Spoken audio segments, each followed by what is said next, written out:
Hello everyone, can you guys hear me? Great.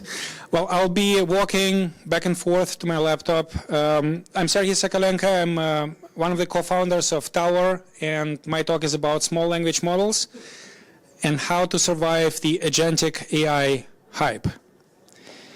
If you were in the US 150 years ago, traveling to California, you would see an ad like this, promising you riches during the gold rush.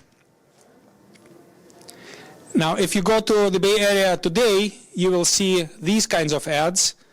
Everything is agentic. Salesforce is agentic.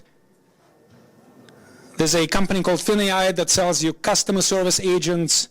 Even Postman asks you if your APIs are ready for agents. What is this madness? Why are we talking about agents all the time? Even a smart person like Satya Nadella from Microsoft recently said that AI agents will be the primary interface to communicate with computers. What is this? How do we survive this year, next year? Well, I will summarize my talk, and if you want to go and get a coffee afterwards, that's basically the TLDR of the entire talk. Get your hands dirty. Use the tools that I'll introduce in this talk to experiment with Agentic AI. It's now becoming possible. You can use the tools on your laptop today and use the small language models to help you run things locally, start them locally, and then move them to production. A few words about myself. Why am I here and so passionately talking about small language models? I used to work in the Google Cloud on a product called Cloud Data Flow. It was a streaming analytics, a unified batch and streaming analytics solution. I then went to Snowflake and broke a few things there, worked on search optimization, on high concurrency, low latency, and on some cataloging stuff. And then I ended up in Databricks. I basically ran out of all the big tech vendors or employers. At Databricks, I worked on dedicated clusters and serverless filtering in Unity Catalog. Since I ran out of employers, I ended up founding a startup called Tower. And Tower is a Pythonic orchestrator for data flows that work on managed lakehouses. If you want to know what it means, talk to me afterwards. We have a booth at the entrance. I'll be there. And I'll also try to show you a few things during this talk. So for the rest of the time, I wanted to focus on three things. I wanted to do a quick review how we ended up with equating artificial autonomous intelligence with language models. That was actually quite a path. It was not an obvious path. The industry had to do things to get there. And then I will compare large models with small models, specifically on their usability for agents. And lastly, I will show you a few tricks for using small models for agentic workloads. So the last 40 years of humanity can be summarized at least in our industry, can be summarized in this quest for finding ways for autonomous intelligence. To quote Mr. Tyrell from Tyrell Corp, more human than humans is our motto. In 1995, two authors, Russell and Norvig, wrote a book that became the state-of-the-art for artificial intelligence. This is the book that some of the courses in computer science or AI are being taught on. And they defined an agent that does four things. An entity that perceives its environment. It makes decisions using actions to achieve a goal. So the four things of agents are: there's a goal, and this entity perceives its environment and makes decisions by taking actions. Very simple, actually. Language model is actually not the obvious choice for agents. Ages ago, elevators, Otis and Schindler elevators, were using a different kind of decisioning technology to route elevators in buildings to optimize time and energy use. LLMs became, or language models in general, became a decisioning engine only 5 years ago. when, number one, the training data that got into these language models started containing reasoning patterns. This is the era of GPT-3 in 2020. GPT-3 was trained on code bases, on Stack Overflow, on tutorials, and these textual bases contained reasoning patterns. So these reasoning patterns began getting into the training sets. And then the second big improvement was chain of thought prompting. So a set of smart folks in 2022, they came up with the idea, well, we should train our language models not just on inputs and outputs, but we should also provide during training the intermediate steps, basically in effect explaining reasoning. For whom is this new? Have you guys heard about this before? Or is it new? Okay, is it new? All right, so some of you have learned something today.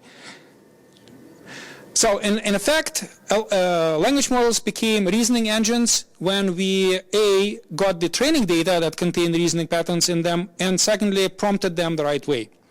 So now we have the brains, let's use it. A language model agent is still the 4 steps. There's a goal. The goal is represented by the prompt, and the agent will perceive its environment through the output of tools. It will make decisions by running inputs, outputs through a language model, and the agent will take actions by calling tools and functions. This is how it works. An agent is basically a combination of a LLM plus the tool calling capability. A prompt comes in, a reasoning loop starts. A reasoning loop is, in effect, is literally a for loop that takes an input, does inference on the model, takes its output. If there's a tool calling output, it will call the tool, and then feed back it into the language model again as the input of the next iteration. Only when the language model emits a final answer token will this loop end. And what will happen is, nowadays there's a concept of memory where inputs and outputs are stored together to preserve the context for the next iteration. Now, there's an obvious overkill in using large language models for reasoning. I'll try to explain it this way. If you had to make a decision whether to get coffee today or not, does it matter to you to know who the Queen of England was in 1600s? I hope the answer is no. It probably doesn't matter who the Queen of England was. To get a coffee today, you have to schlep yourself to the coffee machine and give the person some money and get the coffee. So large language models contain a lot of useless information, useless for reasoning. And secondly, the second big problem of large language models is they are large, they have a trillion parameters. Each parameter takes between half a byte and 2 bytes, so they need like 500 gigabytes to maybe 2 terabytes of RAM just to run them. And because of these hardware requirements, you have to run them on sophisticated hardware that typically only is available in the clouds. It adds latency and cost. So it's a lot of wastage going on in language models when you try to just reason how to get information about weather today. So other smart folks, specifically NVIDIA and Georgia Tech, they published a few months ago in September a paper on how to use small language models for this agentic reasoning. And what they said was, well, first of all, let me define what small is.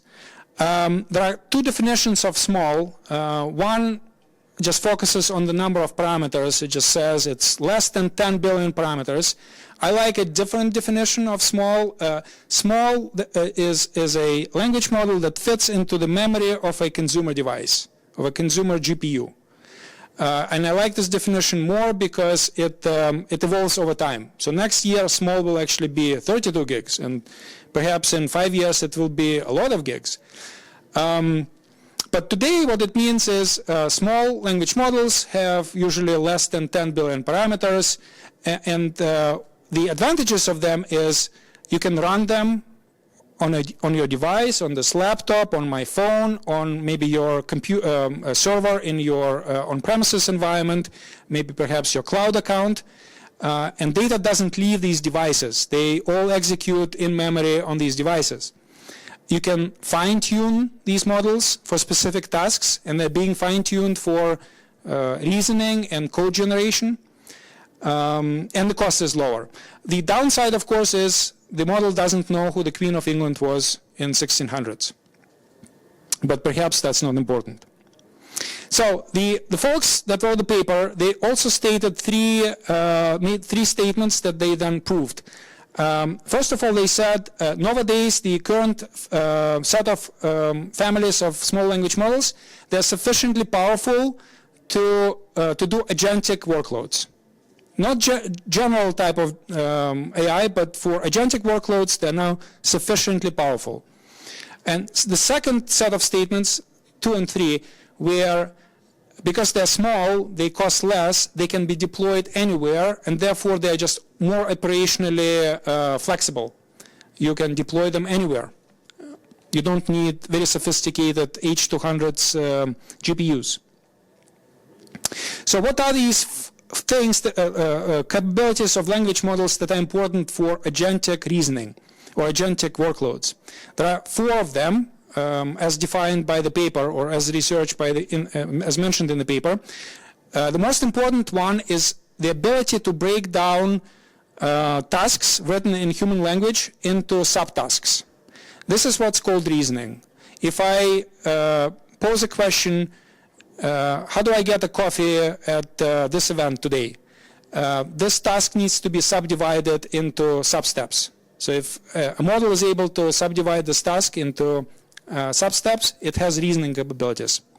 The second important capability is being able to call tools and functions. Examples would be generating the right set of parameters, being able to generate output in a way that the next call will be able to interpret. The third quality is generating glue code.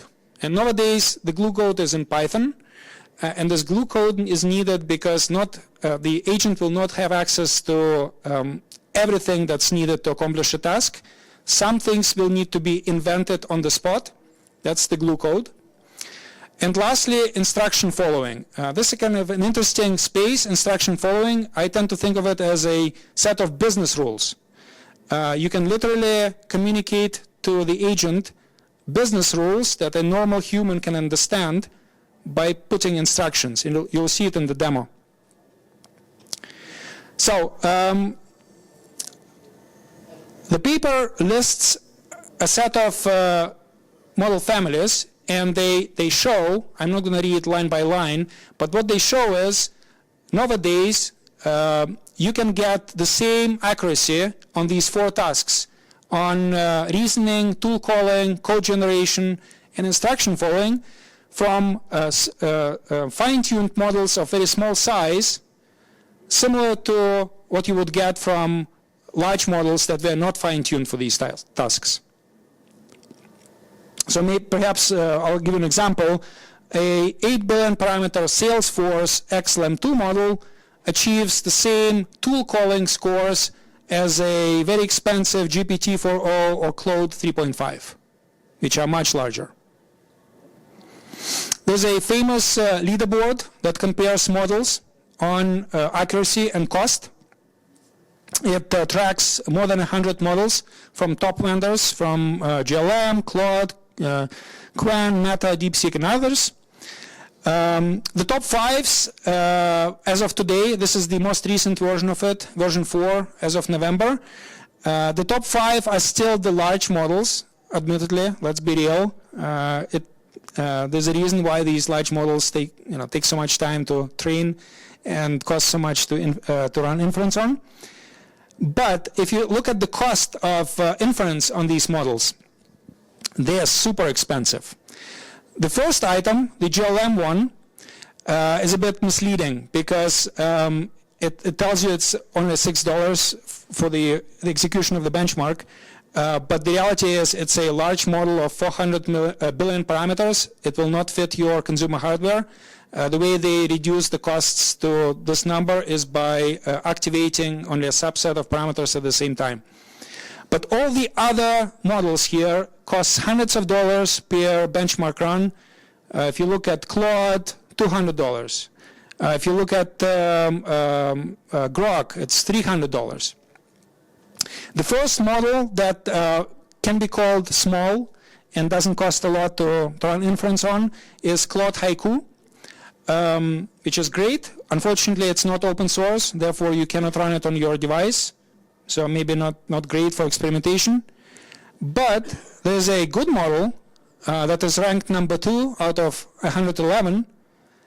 And this model is small, is open source, and costs very little to run inference on. It's the xLAM 2. This is the model from Salesforce, and we'll actually be using it in our demos.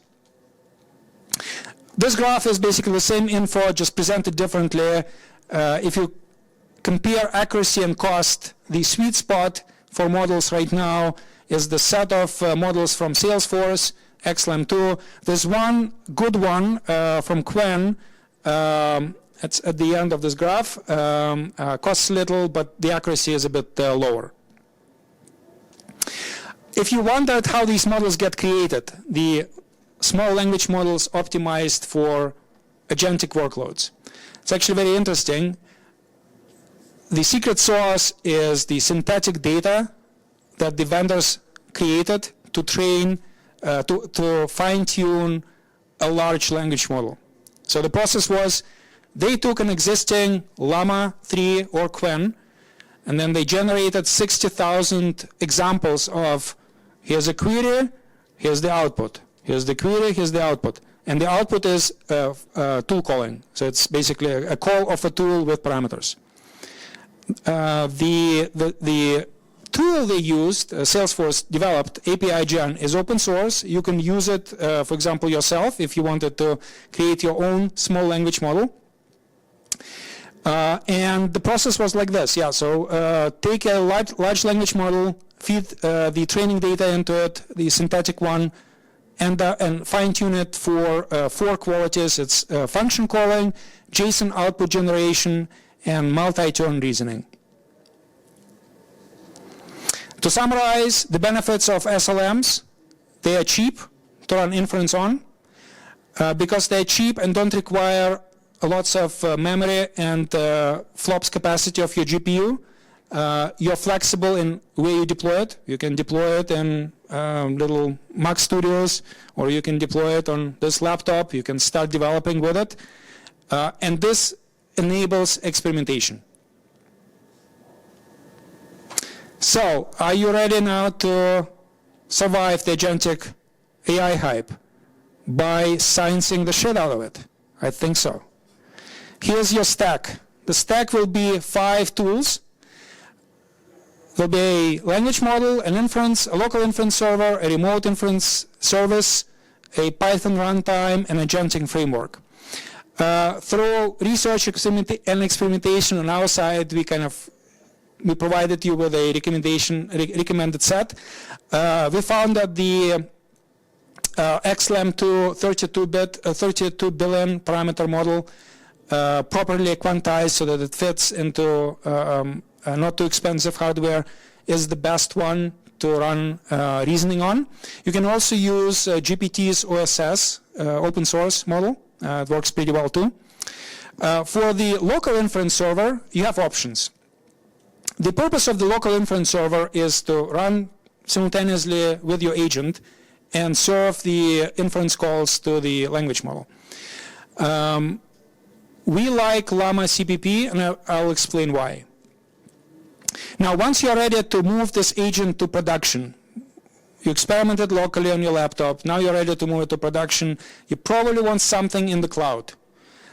We like to work with Together AI, Hugging Face, but you can also use OpenAI. In the cloud, if you have access to nodes with GPUs attached, you have more flexibility. If you just want to run it, want to use an inference service, using a model like GPT-4o Mini is totally fine. For the Python runtimes, so this is where I work in. We also have options. The benefit of a Python runtime service is it allows you to move applications more easily from development to production and get observability, orchestration, logging, metrics. The options we would recommend would be, us, or Model, or Fly.io.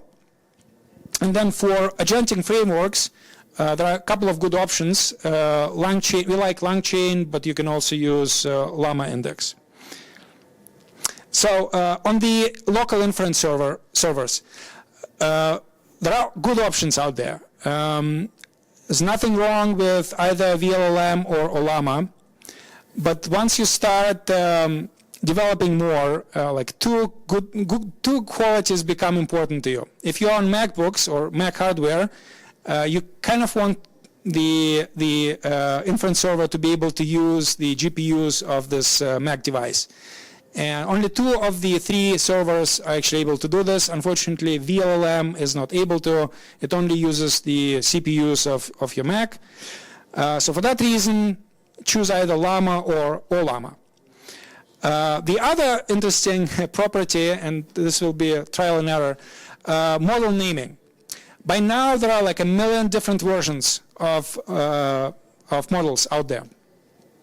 And being able to refer to a particular model and that name being valid both on your laptop and in the cloud, it's a convenience that you will appreciate very quickly.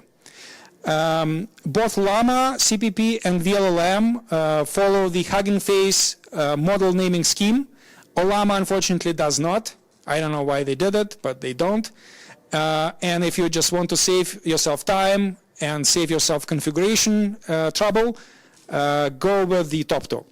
So by exclusion, Llama CPP is the one that satisfies both factors. It's widely used. It's great. Go ahead and use it. Now let's take a look how this whole development process will look. I'm going to use Tower as an example. The same thing will work for Model or Fly.io. So what you do is you write your Python code. I presume we are at the Python conference. Folks here know how to write Python. So you'll write some Python code. Maybe.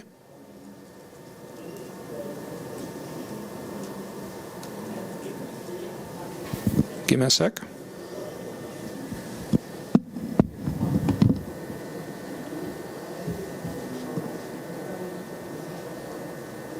Ah. It worked. It worked a few minutes ago.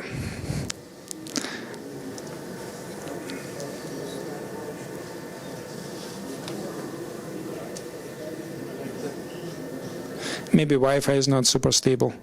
I'll just skip maybe this slide and move on. So basically, kind of the idea was to show you, you write an agent in Python, you package it up, you debug it locally on your laptop, you package it up, you deploy it to the cloud.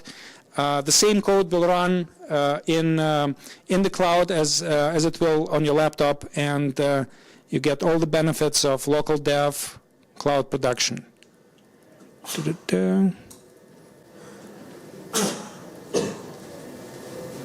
All right, I'll just move on.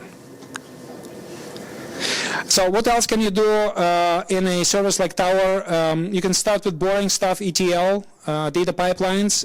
You can deploy more interactive tools like notebooks. And you can develop in Python your data agents and your tools. You can actually build an entire flow with ingestion, transformations, and notebooks. One of the benefits of a Python runtime service as a generic category is it runs any random Python code, but gives you nice benefits of orchestration, security, versioning, packaging. One thing that I wanted to highlight,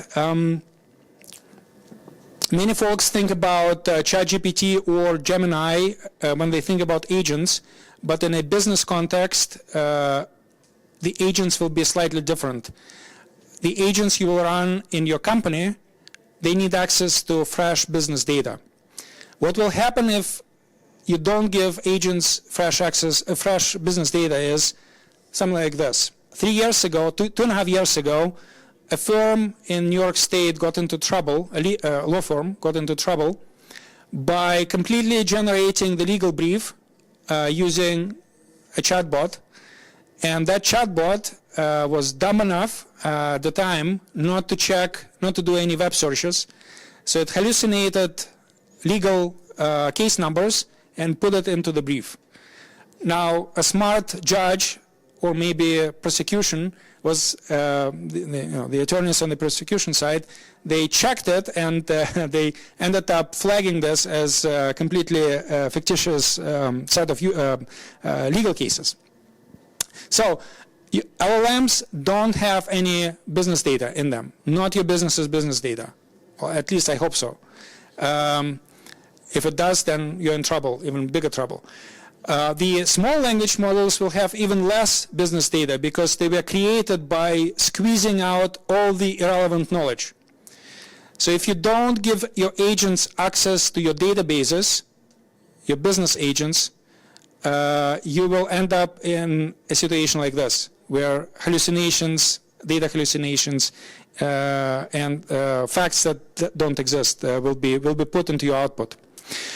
The industry is moving towards what is called a open table format architecture, and this is something that I personally believe in.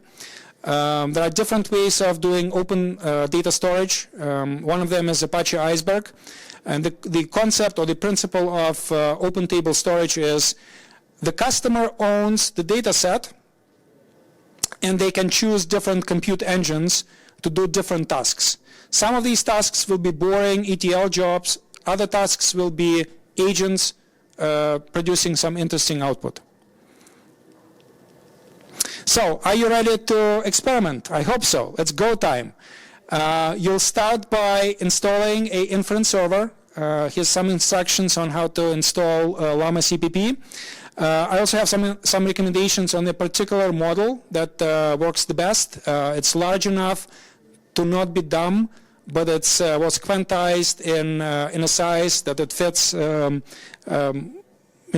medium-priced hardware. And then you can use LangChain as your framework and a Python runtime to debug and run. And here's the time when I attempt a second demo.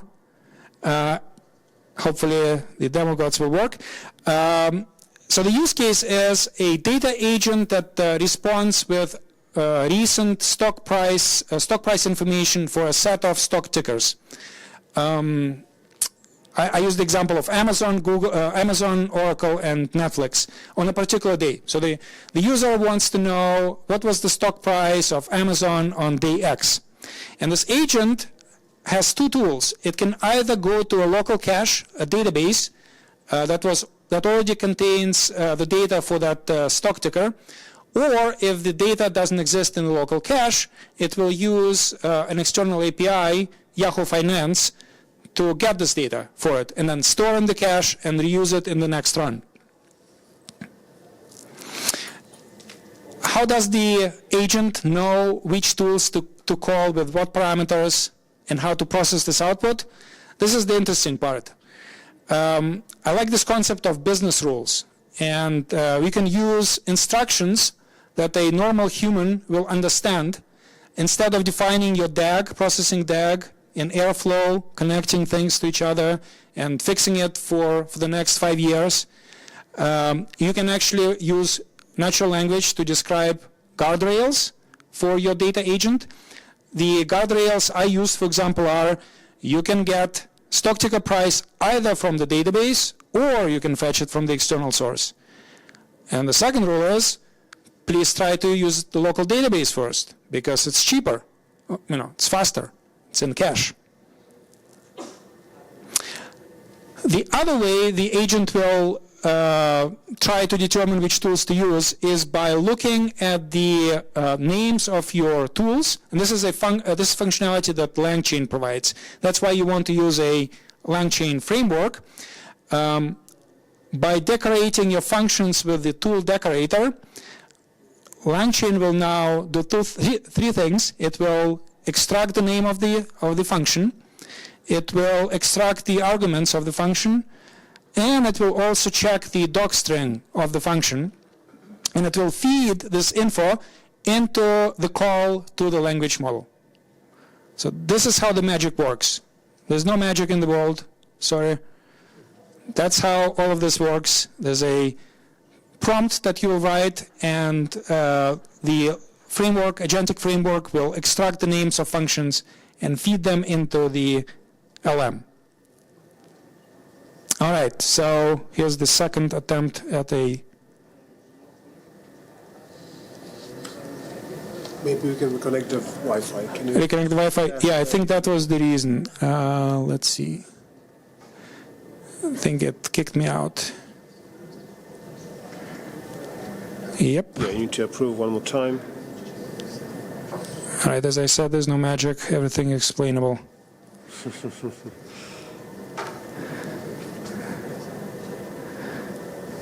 Let's see if it works. Yep, it works.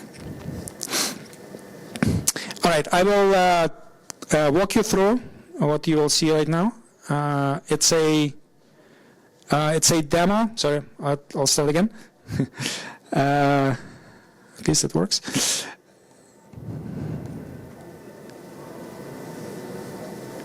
So in the demo, I wanted to show you how to start the inference server, then how to write the Python code that is an agent, how to communicate the business rules, and then run it locally, debug it locally, deploy it to the cloud, run it in the cloud, get some observability.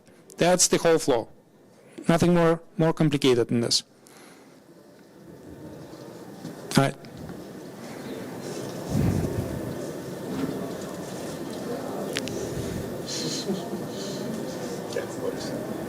Okay, so we're starting the Llama server with the model I mentioned before. That's the code of the agent. What happens here is I will import some LangChain classes. I'll define my LLM. I'm using the chat OpenAI class, utility class. Then I'll define some helpers. This is the place where I define my tools. The first tool is the checker tool. It reads from the database and checks if the data is available. If the data is available, it will output data is available. The second tool is the fetcher. That's the tool to call when the data is not available. It actually uses a feature of Tower to run an app to fetch the data, but it will do the same output. This is my favorite part. I will define my business rules. My business rules are 1 to 6, all human language. There's no DAGs, and it somehow works. I don't know how, but it works. And lastly, some boilerplate code. It will create the agent, pass the parameters, pass the tools, and invoke. I'm also running a GPU history window to show you when GPU is used or not. So right now I'm running this agent locally on my Mac. I'm entering the executor loop. As you can see, the GPU is starting to be used. I happen to have data for Amazon already in my cache. The checker determined it, and therefore the agent will not get it from the external source. But for Oracle, I didn't have this data, so it will actually have to call the fetch function. At the end, it will determine I've got data for both stock tickers, Amazon and Oracle. Here's the summary, go away user. Now, let's deploy this agent to the cloud. It will run the same code, but with 2 deviations. The first change is I'm going to use a different model in the cloud. You can use different models. You can experiment. I will use the GPT-4o Mini. And I wanted to make it a little bit more complex. I added a third stock ticker, Netflix. And so if everything goes well, you should see 3 outputs. Amazon Oracle already exists. I'm not going to fetch. But for Netflix, I need to run my fetch tool. We'll see what the agent says in the cloud. Okay, so Amazon, I already have the data for that day because I just ran it. Oracle, I already have the data because I ran it and stored it. Netflix is missing. Let me call the fetch tool, and here's the summary of stock prices.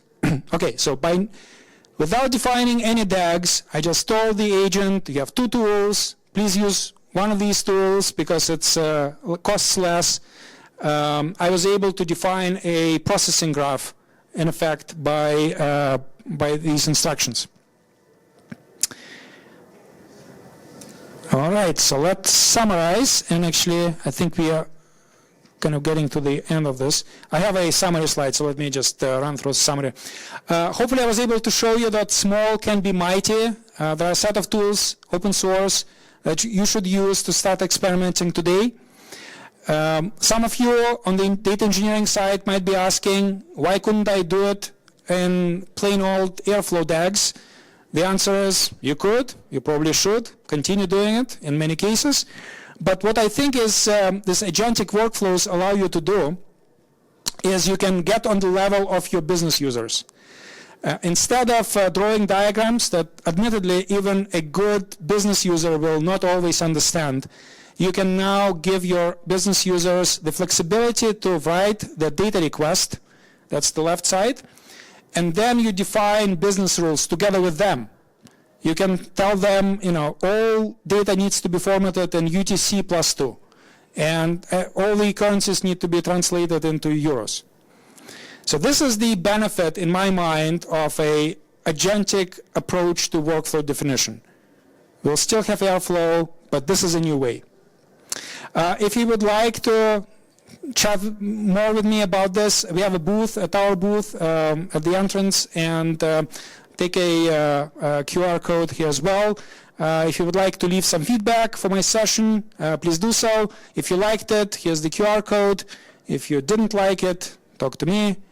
But if you liked it, do this. Thank you. I think I kind of ran out of time, right? We have time for one. Okay. If one of you wants to maybe ask me a question or two.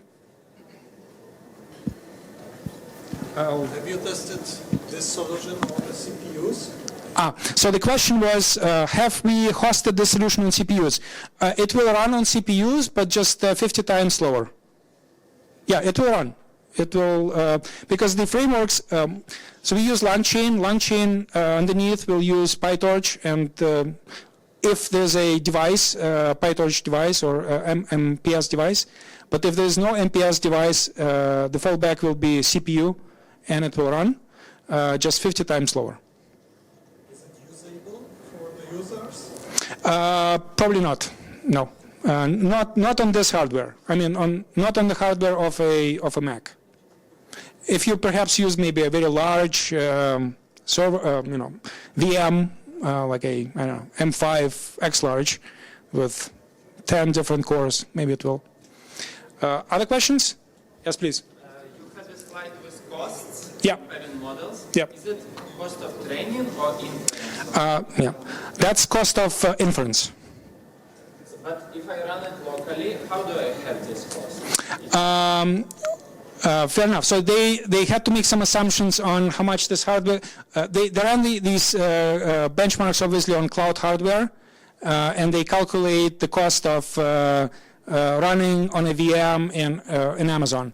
When you run the benchmark on your laptop, you don't have the cost. So the cost is zero for inference. Just keep in mind, you can't run the large models on your laptop. While the cost might be theoretically zero, it will just not fit. Question from my side. Do you think the small models are good enough right now to build them into data pipelines? Well, so the talk was supposed to, so the question is, are the small models good enough now to build them into data pipelines? And the talk was kind of attempting to answer this. We found, for example, that some models that were claimed as good enough are not good enough. The 8 billion parameter version of xLAM 2 is not good enough. You will see some very funny behavior. That model will try to call all the tools repeatedly in a loop and will never stop. It's a behavior that was incorporated through training data, because that 8 billion parameter model is trying to be super safe. It kind of protects itself against not making a mistake. Now the 32 billion parameter model, quantized, the Q4 quantization, is smart. It will stop the loop. Yeah. So the answer is yes. There are now small language models that are smart enough to be incorporated in a data pipeline. In production. Well, define production. Okay. Don't make big business decisions on it yet. Still. Okay. Thank you so much for your talk. Big applause and. Thank you.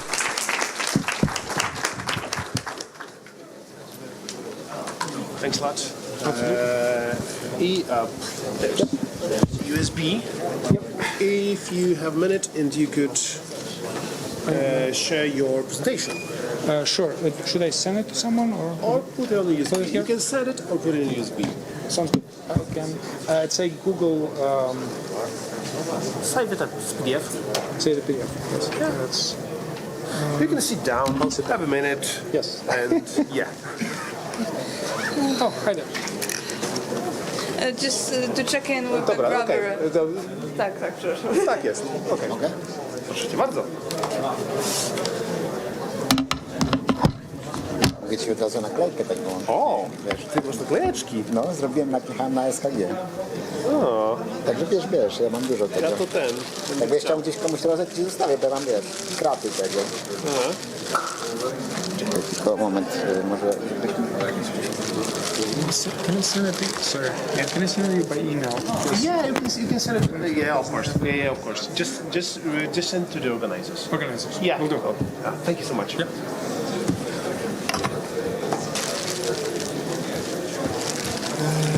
Czekaj, no właśnie, to sobie zrób.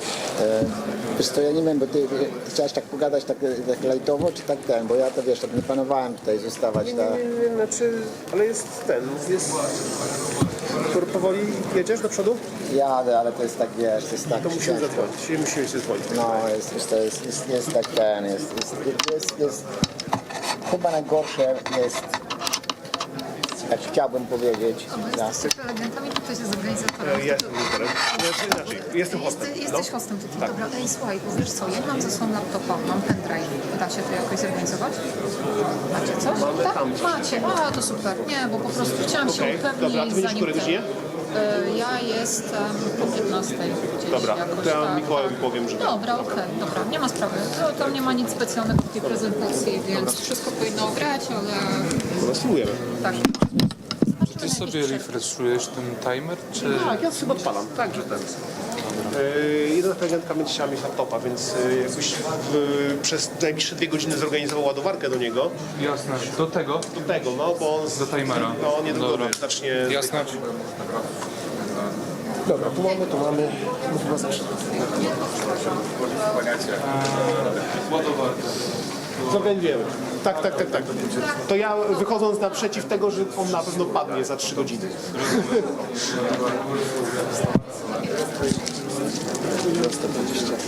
Dobra, to zaczynamy. Powiesz o stickerach? Powiesz o stickerach? Tak, powiem. Dobra, to ja ci zostawiam tutaj woreczek. Stickery ja na tym sobie biorę, wezmę sobie 2. Drukowanie stickera to był największy mój inżynierski challenge w życiu, stary. Zdajesz sobie pojęcie. To nie są proste rzeczy. To nie są proste rzeczy. Musiałem gdzieś w ogóle nauczyć się takich trików. Wiesz.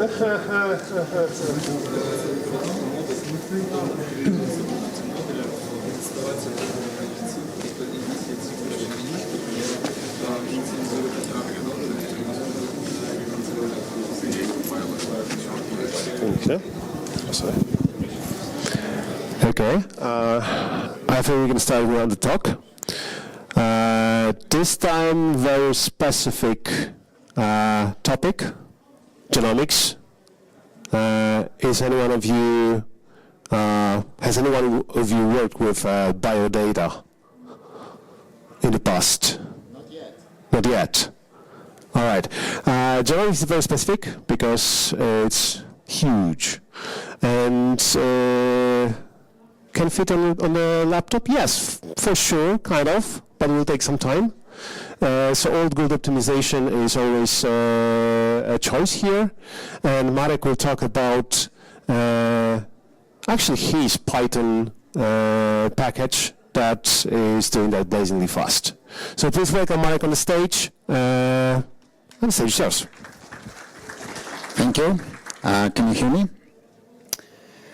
So first of all, thank you for having me here. And yeah, don't be afraid. Today's talk won't be only about genomics. Genomics is just the context because, as Rafał mentioned, there are a lot of challenges when analyzing or trying to analyze genomic data, but the real purpose of this talk is to introduce you the concept of composable data management system. So what is actually all about, and how to actually build domain-specific language, domain-specific data management system based on these principles. So a few words about me. I'm an assistant professor at Warsaw University of Technology. At the same time, I also work as a chief architect at Xibia Data Poland. I had around 20 years experience building data-intensive systems. And my primary research areas of interest are distributed and data-intensive systems, especially with the application to analysis of genomics data. If you would like to stay in touch with me, there is my homepage, and we can also connect on LinkedIn. And I'm also a member of Biodata Geeks Lab. It's a rather small research group at Warsaw University of Technology, when we actually try to tackle different kind of biological problems. And one of these challenges, one of the problems that we try to attack is to analyze large-scale genomics data. So genomics meaning data coming from high-throughput sequencing. Here our web page and also our GitHub organization. So the agenda for today is the first why you should even think of building a domain-specific data management system. Again, this is the case from genomics, very, very specific area, but I think there are other domains that also will benefit for building something really custom for multiple reasons. Next, I will try to introduce this composable data management system principles. It's based on a very famous research paper that is a kind of manifesto for this approach. I would like also to walk you through of the design of the Polars Bio library, the one that I actually created, because now I try to really follow this principle when implementing this Python package. I will show you some benchmarks that will prove that it really is beneficial to design and implement a domain-specific system when you really care about performance, costs, and stuff like this. And I will also give you some conclusions. So maybe let's first introduce you to this library and introduce you to this problem challenge. So Polars Bio is a novel Python data frame that I created this year, and my main two goals were to make this data frame fast and memory efficient. Why fast and memory efficient? Maybe it's obvious, but this also has something to do with the way that biologists or people from the bioinformatics works. They really prefer Python. They really prefer single nodes. It's because there is always a shortage of hardware in the research labs. There is always a short of people that are skilled, for example, at running and distributed computing. So single node, something that can be run on laptop, is the holy grail because if you create something else, it won't get any traction and adoption. And the purpose of this package was to analyze genomic interval data sets. So if you know how genomes are it's about like two-dimensional data. So we got like some some chromosomes, and also some positions. So the basic coordinates are rather simple, but still at scale there are a lot of challenges when trying to, for example, join the data, join by position, by chromosome, and this data sets can really explode if done inefficiently. So the main focus area was to create something that is efficient, that is scalable, that is also very important, is also capable of running in the cloud environment, and also be one of the building blocks of the genomic lakehouse architecture. Because as the previous presenter mentioned about Iceberg, also the idea in the lakehouse architecture is that you have freedom of choice when selecting the compute layers of the tools that you would like to use for analyzing data. And what are the challenges here, and what was my motivation for creating such a library? So first of all, it's also obvious that we have like a growing size of bioinformatics data sets versus the increasing capacity of commodity hardware. So on one hand, the data are growing, but at the same time, the hardware, like for example, this MacBook, are becoming more efficient and more powerful. Next thing is purely from my experience. I created a couple of years library that was powered by Apache Spark, that was a set of extensions to Apache Spark for doing a similar thing, like analyzing large-scale genomic data set. But actually, I failed. I failed in a sense that it didn't get any traction. So, and when I tried to ask users why they, because there was a lot of hype around it, but actually, very few people tried to use it because the problem was the higher barrier of entry. So you must imagine that if you are working in a research lab or even in your companies, there is always shortage of high-skilled people. So if you do even something very powerful, but it requires arranging and computing clusters and deploying application, in many cases it won't get any traction because of this higher barrier of entry.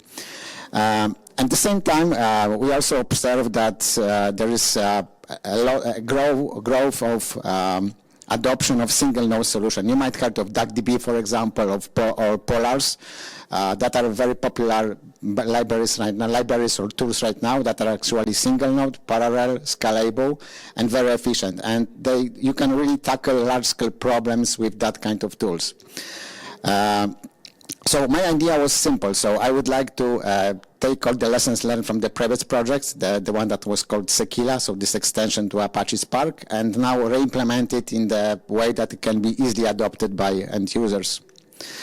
I also analyzed the current landscape of tools, and I also find a number of inefficiencies or drawbacks of the tools that are existing. So there is a couple of tools that already exist and are supported or written in Python, or actually allows you to analyze data in Python, but they suffer from a number of problems. For example, first of all, they all employ eager in-memory execution model, which for sure won't scale, because as long as you need to squeeze all your memory or your data sets into your memory, you will sooner or later hit some barrier, and you cannot analyze data at scale. So we need to have something that is out of core streaming, otherwise it cannot scale. Secondly, I also discovered that even there are some efficient solutions, but still they are relying on very inefficient algorithms. And that was also my observation, that there is a number of already existing very efficient implementation of specific interval operations that I would like to reuse. Instead of in these cases, these guys try to implement it from the scratch. So without really deep knowledge, for example, of the memory layouts, how to optimize data structures in memory, how to do something cache efficient, CPU cache efficient, and they tried to really implement literally the algorithms, and they really failed when it comes to the performance. And finally, my observation was that many of these tools are only focusing on optimizing a specific operations, for example, some intersections, stuff like this, but they really didn't care about the whole pipeline. So from reading the files, processing the data, and then outputting the file. So actually, they only tried to achieve great performance of a specific operation, but they didn't care about end-to-end workflow. What other limitations I observed that actually make me to create a own tool? So first of all, many libraries in the bioinformatics area rely on NumPy, which is actually not really designed for bioinformatics operations, especially when it comes to handling string data. As I already mentioned, many of the existing tools simply try to reinvent everything from the scratch, from reading the files, from doing these interval operations, or like interval intersections, also writing, not following any open formats, open standards. So everything from the scratch. It's very popular in the research that people always think that they can do everything better than others and try to implement everything from the scratch. But again, it's always a bad idea to if you don't know how CPU works, what are CPU caches, how to optimize memory layout, you won't do it properly. Next goes that many people are not they developing some packages, but they don't care about the performance. So they think that now the single core is still enough. For my use cases, it will work. Don't care about out of core or streaming processing. By doing so, sooner or later you will hit some limits. You cannot scale without reusing or taking advantage of multi-core processing or out of memory algorithms. Finally, many implementations use only Python. No, you cannot do it properly. I know that Python is evolving. That now that we finally got rid of Geo, that now we are gradually becoming more performant, but the reality is that we are still far behind a C, C++, or Rust performance. No, you cannot cross this boundary. And finally, as I said, I would like to focus on end-to-end processing, not only specific operations, but you need to also assume that you need to somehow ingest the data or read the data and output the data. It's not only about optimizing a specific algorithm in between. And also, I follow the market trends because, as I said, I work in the data industry for more than 20 years, and I also observing how the data ecosystem is evolving. So, right now, out-of-core streaming processing is de facto standard. Single-node vectorized engines like DuckDB, Polars are also getting a lot of traction, and many people tries to, for example, replace Pandas with Polars. I will get back to that later. Also, lazy evaluation instead of eager one and query optimization are also built in all the modern query or data frame libraries. So Polars, DuckDB, Spark, all these tools have kind of lazy evaluation plus built-in query optimization. As was already mentioned in the previous presentation, we had a lot of already existing open data standards. For example, for open table formats like Apache Iceberg, Apache Hudi, or Delta Lake, and also for the memory layout and memory representation, so to avoid any deserialization cost, like for example Apache Arrow. And finally, there is a huge number of projects that offers ready-to-use or reusable elements of every data management systems, like, for example, query parsers, query optimizers, memory layouts. So everything is already there. There are already solutions that can be reused. You don't need to write it from the scratch. You don't, because these guys spend hours of fine-tuning that. They are very extensible and then can be reused for building your domain-specific system. And finally, everything is somehow converging into data lakehouse architecture when you got a clear separation of compute, storage, and metadata. And also the tool you are developing must be data lakehouse ready. So here's the core of my presentation. So a few years ago, guys from Meta, Databricks, and a few very popular data platforms or data companies wrote a research paper. You got a link to to it here. That they analyze the current state of the data management systems, and they concluded that right now systems are really fragmented, duplicated, and hard to maintain, meaning that everyone is rewriting everything from the scratch, everyone is like reinventing the wheel, building everything, or in many cases building everything on their own. And that's not the right way to go. Instead of trying to build everything as a monolith and building your solution end to end on your own, it's really better and more beneficial for the whole ecosystem and whole domain world when you start incorporating already existing components. Reusable components like, for example, front ends, internal representation of the query, optimizers, execution engines, and runtime environments, and use and rely your solutions on open standards like Apache Arrow or like a table formats or file formats, or also reuse some of the existing tools like, for example, Apache Data Fusion or Apache Spark that already enable the composability. You can use these tools and build up on this solutions your own, for example, domain-specific one.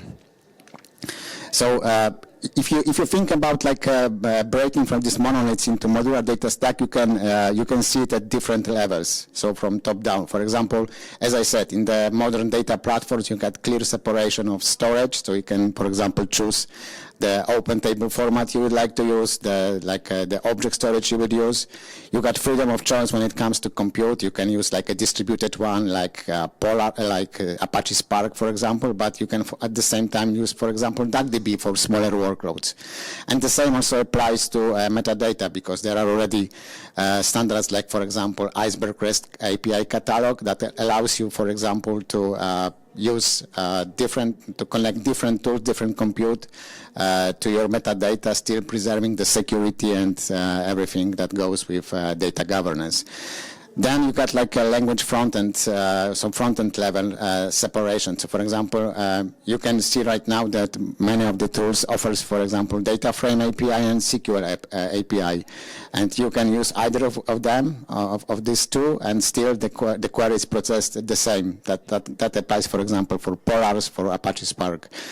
Right now, you can also switch between different engines. So we got engine level. So for example, if you take a look at a modern compute systems like Apache Spark in Databricks or Polars, you can switch between different engines. You can use, for example, the one that is meant for local, like in Polars, but for example, Polars also allows you to use distributed computing using their cloud environment. And finally, there is also a trend when this already existing computing ecosystem are accelerated by using some native layers, like for example, Photon in Databricks, like for example, Apache Data Fusion Comet, that's another accelerator to Apache Spark. Also, all these main providers of Apache services in the cloud offer some kind of native accelerators. So we've got projects like Gluten, Velox. So there is a couple of that project that tries to offload the workload from JVM into a natively compiled languages, backends written in natively compiled languages like Rust, C++, or C. So as you can see, this decoupling can be at different levels. So why Polars Bio is different, and why actually it's different from the already existing libraries for this purpose? So the main reason for that is that when I created this library, I followed this composability principle. So I reused already existing query engine, which is Apache Data Fusion, and extended with domain-specific algorithms and file formats. Because I will later on discuss this in more details. I combined it with Polars, which is already existing data frame library. I used Apache Arrow as columnar memory representation. I used already existing and very performant libraries for these intersex operations that already exist as a standalone libraries that are really highly optimized for CPU caches and everything that modern hardware can do. I already reused a library for reading a bioinformatics file format. I didn't try to write my own parsers for that. I just reused it. And finally, I used package system for accessing different kind of storages, like FTP, object storage, and stuff like this. It's already built in lazy and out-of-core polaric computation model. It's because I used Apache Data Fusion, which is already ready to use this kind of computing features. And also, when implementing that, I also follow the principles when all modern databases follow. So, for example, like projection or predicate or limit optimization. So everything that is state-of-the-art when it comes to building a custom system. When we take a closer look at this architecture, we can see that we have some storage storage access layer. We got this engine that is a lot of extensions written in the Apache Data Fusion, and finally we got this end user layer exposed as pandas or Polaris data frames. And there is, of course, some glue code in between that allows you to send data between like Rust and Python word. But because we are relying on Apache Arrow, it's in fact de facto zero copy. So meaning that we just, the data are streaming from storage through this processing layer onto the Python layer without any copying. It's just like a pointers and continuous streams of Apache Arrow streams. When we take a closer look at the extensions I needed to make in order to really solve our problem, first of all is the layer of table providers. Data providers, meaning that we need to somehow expose our data, our domain-specific data that are in a custom, for example, bioinformatics formats to the query engine, so Data Fusion. So we needed to write this small piece of code. But again, it was not a parser. That it was actually something that only exposed the parsed data to a query engine. We also added a couple of algorithms here, so kind of extensions to already existing query optimizers in Data Fusion. And finally, we need to somehow connect the data from the Data Fusion so that can be seen in the Polaris data frame library. And we develop a set of I/O plugins so that it can be really exposed further.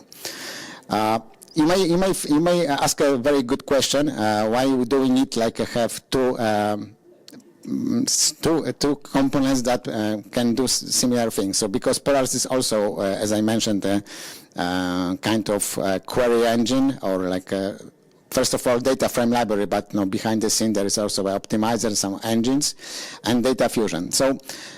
In fact, they have some similarities. They both rely on Apache Arrow. This is why it was trivial to exchange data between Apache Data Fusion and Polaris. They both support lazy evaluation and out-of-core computation. And of course, since they are written in Rust, they offer a great performance. But there are some main differences because they focus on different areas. So Polaris is, first of all, feature-rich end-user data frame library with nice APIs.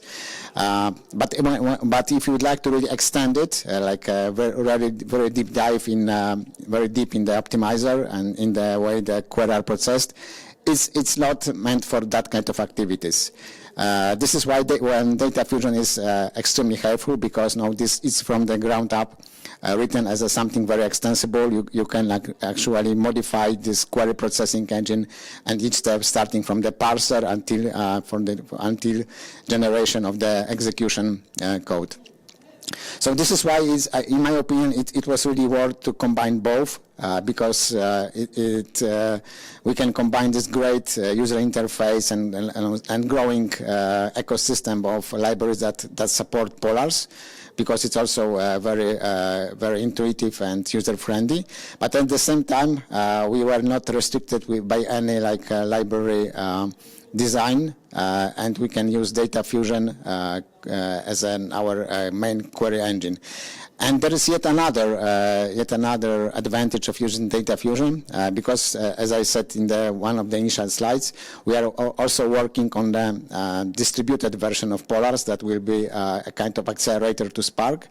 And by using data fusion for that, we can reuse the same code, for example, for input data formats or some genomic operations, and reuse it, for example, in a Spark, so that we have the same code base for like a single node and distributed versions. We use Apache Arrow because, as I said, is a really de facto standard if you would like to develop applications that exchange data without any additional cost, because you can easily pass the data from Rust to Python and the other way around without any additional cost. And you may also ask a question, what are really the difference between pandas and polars? Because now there is a lot of hype around like polars and why like pandas are not that preferred anymore. But I would like to only highlight a few things that why I decided to focus mainly on polars. So first, my decision was that polars do support Arrow as a first-class citizen. In pandas, it's a kind of different because you can use Arrow, but it's not always that trivial. From what I know, in the next release, they are trying to switch entirely to Arrow. So maybe in a moment in the next release, there will be like a fully working the Arrow support.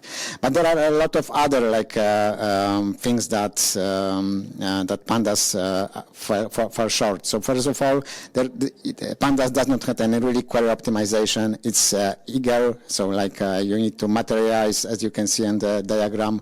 If you have multi-process, multi-operations, you need to materialize each of the intermediate step. When you are doing the same stuff with lazy evaluation in Polars, you can really combine some operations. You don't need to materialize each steps and can be really optimized when in Pandas is actually done sequentially. We don't have any problems with NumPy blocks. As I said, NumPy is not very performant when handling especially string data. And the most important was the out-of-current streaming processing. So pandas you cannot do really with pandas unless you do some chunking of data and very not user-friendly operations. But when you would like to do it on the default settings, you cannot achieve easily like out-of-current streaming behavior. I mentioned that we need to somehow combine our polars with data fusion because it's not that straightforward. But thanks to the Polars IO plugin mechanism that was introduced like 1 year ago, you can easily plug in any or an arbitrary function that is returning a generator or iterator. So you can actually, if you got a subsystem that produce you arrow record batches, you can easily like connect them to the Polars through using this Polar IO plugin, and you can have it for without any additional overhead. So again, you are processing data in data fusion and sending as a arrow record stream batch, and you don't have any cost over an additional memory copying required. Plus, it also supports all this like push down optimization. So as long as you implement it properly in data fusion, you can push down limit, projection, and predicate so that you can optimize and minimize the amount of data you read from the source. I will show you finally some benchmark results to confirm that it's really worth doing that your own way, but wisely, without like reinventing the wheel, but relying on the already existing and high-performant components. So, for example, I will first give you some numbers about some reading of a file. GFF, you can think it as a kind of CSV file, but with some like a more complex column at the end when you require some additional parsing because it's kind of struct, not only like single elements columns. But when you compare that results, for example, that was like around 100 megabytes compressed file.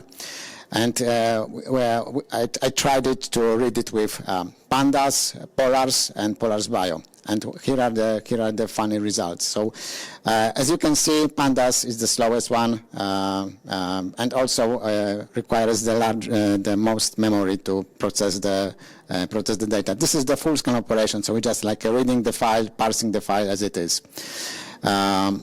When you compare the memory requirement of Polars and Polars Bio, it's quite the same. So there is no overhead of using data fusion here, because you can see that reading that as a CSV is more the same as here in Polars Bio. But when it comes to all this like push-down optimization, you can see that there is a huge difference between Polars and pandas.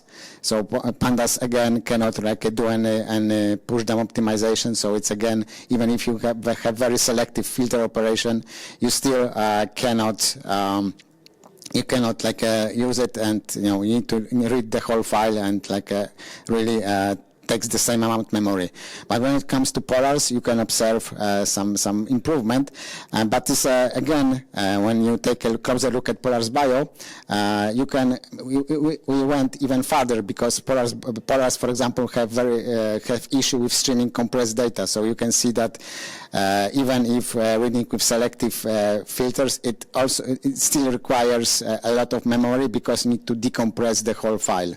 And after decompressing the whole file, it can apply the push-down optimization. So it's not that performant, but we were able to push it down really to the source. This is why we are like really memory efficient here. We also scale a lot better than the Polars and the other existing solutions, because again, we are processing everything in data fusion, which in my opinion have better implementation of efficient parallel computation model than the Polars nowadays. We also added this genomic interval operations, as I said, and again it was done at the data fusion level. We implemented as an extension to existing optimizer. I wouldn't like to touch very deeply about it, but the fact was that that wasn't trivial, but at the same time, because data fusion offers a very clear API, it was really doable in a couple of days. From the day one, we offer a support for a number of data structures, so that we can benchmark them and really pick up the best one. And it really turns out that there are substantial difference when we compare different data structures for the same operation. So it's really beneficial to have this option to choose one that performs better in a specific data set and so on. We also compared our library to the existing ones, and when you that's just for one pair. Later on, I will show you how it compares to different sizes of input data sets. But for the large one, you can clearly observe that is huge performance benefit of using a custom library, custom processing, because most of the cases the difference are substantial. Plus, as you can see across many operations, you use in most of the cases it's by far the fastest one. We also analyze it using different sizes of data sets, and the conclusion was that with growing, because this was the smallest one, the medium size, and the largest one, and you can clearly see that of course there is not a lot of benefits when running that on small data sets, because there are some overheads of like calling a different query engines, and also this is not zero for sure. But with growing size of data sets, you can clearly observe the advantage of like doing that our way in a streaming fashion that requires lots less memory. We also confirmed that the scalability is a lot of better than the existing solutions. Plus, the hint that was only one solution that actually supported parallel computing, which is a bit scary to me, that in the area when the data are of that size, there is only one tool, and you can see how poorly this parallelization was implemented. So again, writing that from the relying on the parallelism mechanism of data fusion gave us a lot of benefit.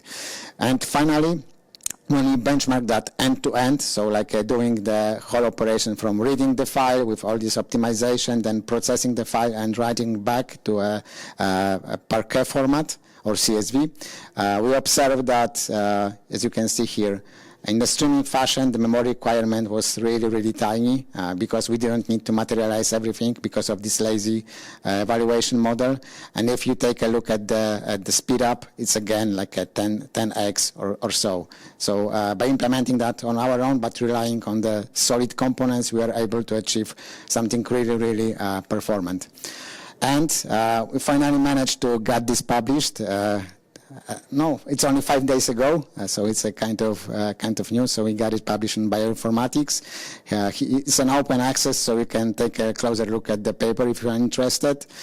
And summing up, so I wanted to show you that following this composable data management system principles, you can really build something that is really performant, domain specific, but without writing a lot of code, because most of the components that are needed for building a custom solution are already there and are already performant and are already open source. So you don't need to like reinvent the wheel. With just like combining already existing modules, you can really create something that is really fast. If you got any questions, don't hesitate. Thank you for your attention, and here is the link to the project.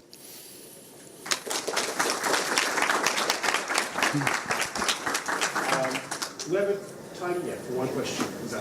Yes, did you compare ecosystem outside of Python, like Julia or R? Do they have similar libraries which are comparable? Well, as long as you, as I said, as long as you stick to some shared memory layout of the data, like Apache Arrow, you can easily exchange the data without any cost. So we can, for example, use Apache Data Fusion with R without any problem, because you can still like send the data using Arrow and offload all the computations from R or Julia to Apache Data Fusion. Okay, go ahead. So I have a question. Let's assume a case where you will need to have some distributed computing, right? For example, a task that involves comparing protein sequencing of different species, right? And you will need to do the k-meters of whatever amount and come with a distance metric, like, I don't know, Yakar index, for example, right? Mm-hmm. And then you will need to do a very intensive calculation, like cross joint, to compare them all, right? Mm-hmm. How will Polar Bio will compare, for example, to Apache Spark?